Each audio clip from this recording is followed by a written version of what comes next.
లబ్ధిదారుల ఎంపిక విషయంలో సచివాలయంలో పనిచేసే సిబ్బంది తమ పనితీరును మార్చుకొని లబ్ధిదారులను త్వరగా ఎంపిక చేయాలని కావలి ఎమ్మెల్యే దగ్గుమాటి వెంకటకృష్ణారెడ్డి పేర్కొన్నారు. శనివారం కావలి ఆర్డీఓ కార్యాలయంలో గృహ నిర్మాణ ప్రగతిపై సమీక్షా సమావేశం ఎమ్మెల్యే నిర్వహించడం జరిగింది. ఈ సందర్భంగా ఎమ్మెల్యే దగ్గుమాటి వెంకటకృష్ణారెడ్డి మాట్లాడుతూ అందరూ సమన్వయంతో పనిచేసి లబ్ధిదారులను ఎంపిక చేయాల్సిన బాధ్యత ఉందని పేర్కొన్నారు.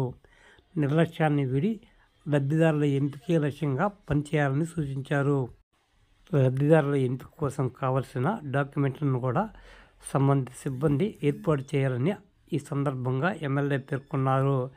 ఏమైనా సమస్యలు ఉంటే తన దృష్టికి తేవాలని ఈ సందర్భంగా ఎమ్మెల్యే పేర్కొనడం జరిగింది. ఈ కార్యక్రమంలో RDO Vamsikrishna, municipal commissioner Shravan కుమార్తో పాటు గృహ నిర్మాణ శాఖ అధికారులు, కావలి నియోజకవర్గం చెందిన వివిధ శాఖల అధికారులు పాల్గొనడం జరిగింది. ఇప్పుడు చేయాల్సి వచ్చినట్టు పనిచేయాలి. ముఖ్యంగా బెనిఫిషరీ సచివాలయంకి వచ్చి అప్లై చేసినప్పుడే మీకు ఇన్కమ్ సర్టిఫికేట్ గురించి, క్యాష్ సర్టిఫికేట్ గురించి అవసరం ఉందనే విషయం మీకు తెలుసు. వచ్చిన బెనిఫిషరీ తెలియదు. వాళ్ళకి తెలిసిందల్లా వాళ్ళు అన్స్కిల్డ్, ఎలా కాలనీ పొందాలో వాళ్ళకి తెలియదు.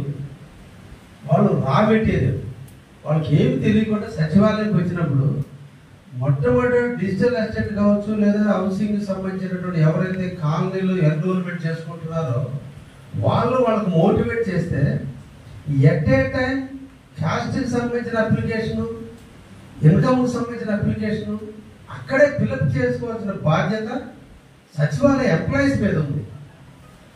బెనిఫిషరీ పనిచేయటానికి మేము అందరం ఉండేది. మీరు ఎడ్యుకేట్ చేసే దాంట్లో అలసత్వం వహించినందువల్లే ఈరోజు ఈ విధంగా మీటింగ్ పెట్టాల్సిన అవసరం వచ్చింది. దీని బాధ్యత ఎవరు తీసుకుంటున్నారు? డిజిటల్ అసిస్టెంట్ బాధ్యత ఉంది, లేదా ఇంజనీరింగ్ అసిస్టెంట్ బాధ్యత ఉంది. ఇన్కమ్ సర్టిఫికేట్ తెచ్చుకోవాల్సిన బాధ్యత బెనిఫిషరీదా, మీ సచివాలయంలో మీరే చేయాలా అనేది నాకు ఇప్పుడు గైడ్లైన్స్ ఇవ్వండి. మాదైతే మళ్ళీ మేము పంపిస్తాం అందరినీ. ఇంజనీర్స్ డిపార్ట్మెంట్ లేదా సచివాలయ డిపార్ట్మెంట్ వాళ్ళతో చేసుకోవాలంటే మీరు చేయాలి కదా. ఇప్పుడు ఇక్కడ సపోజ్ దగ్గదత్తి 1156 మంది అప్లై చేస్తే క్యాష్ సర్టిఫికేట్ అప్లై చేసింది ఎప్పటి నుంచి? బహుశా ఈ స్కీమ్ జనవరి 1వ తేదీ నుంచే ఇప్పుడు స్టార్ట్ అయింది.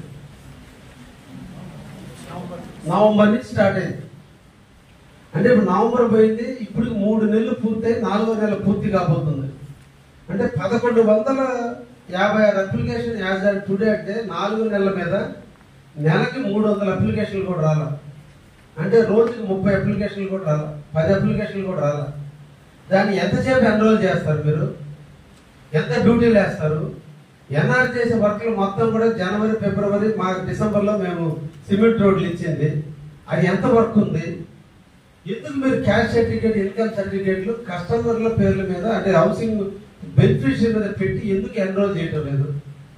అసలు యాక్చువల్గా సచివాలయంలో ఇన్కమ్ సర్టిఫికేట్ ఇష్యూ చేసే అధికారం ఎంఆర్ఓ ఉందా? దయచేసి ఇది కొంచెం ముందు నాకు కూడా చెప్పండి, మా వాళ్ళు కూడా తెలుసుకుంటారు. మేము కూడా బెనిఫిషరీస్ని ఇళ్ళ కాడ నుంచి తీసుకొచ్చి సచివాలయంలో క్యూలో పెట్టాలంటే పెడతాం. మన డ్యూటీని వదిలేసి మీరు ఏదో చెప్తే ఎట్లా? ఎవరిది డ్యూటీ?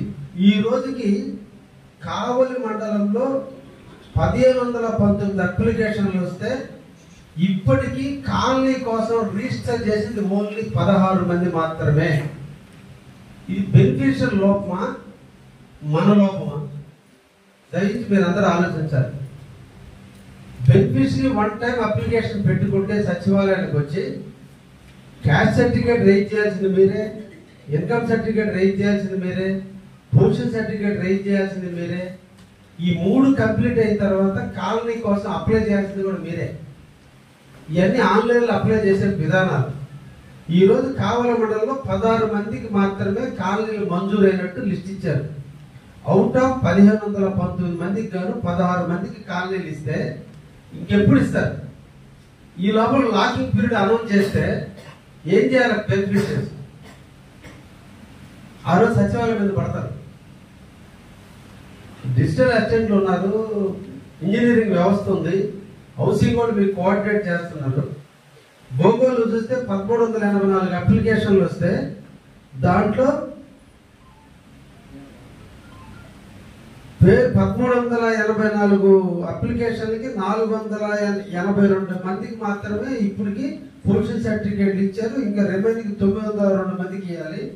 కావల మండలంలో 1494 మంది అప్లికేషన్లు ఇస్తే 424 మంది యాజ్ అండ్ టుడే పీసీలు ఇచ్చారు. కానీ పీసీ అంటే విఆర్ఓ వెళ్ళాలి, సైట్ ఉందా లేదా చూసుకోవాలి, చెక్ చేయాలి, కొంచెం task difficult. Income certificate, tax certificate కూడా టాస్క్ ఏముంది? దీని మీద ఒక్కసారి మీరు ఎవరు సార్ తమరు చెప్పండి సార్, ఎవరు సార్ ఈ పని చేయాల్సింది? Income certificate, cash certificate